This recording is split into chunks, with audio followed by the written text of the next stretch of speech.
before I'm moving forward with the whole build, guys, as you can see, I already put on the oil pump, the crankshaft position sensor, the what this is called, like a crank, like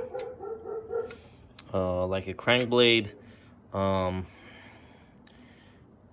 automatic tensioner, the water pump, couple of the brackets, and of course the oil pickup tube.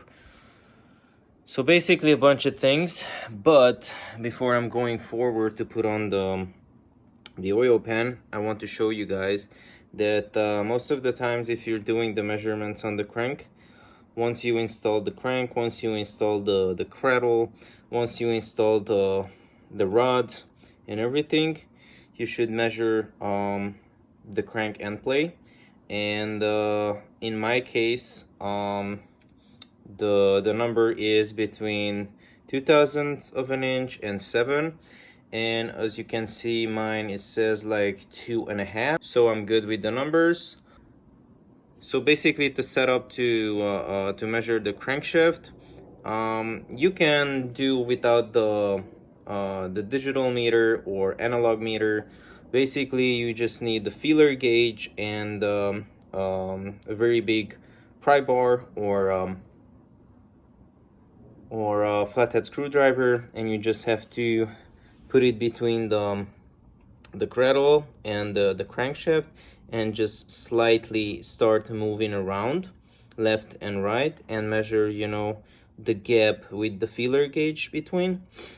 But since I'm buying a bunch of tools from Harbor Freight, I picked this up for like 20-30 bucks.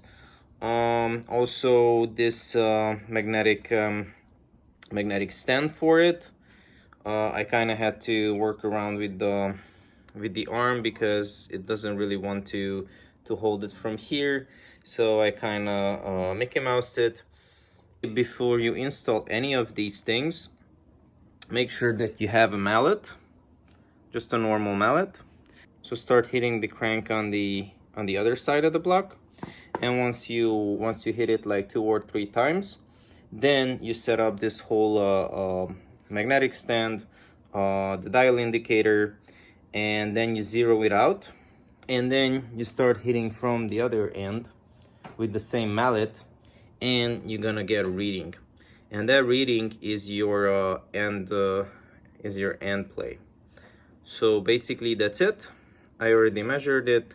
Now that we're in within specs, I can put on the oil pan. I already gave it a fresh color because it looked like shit.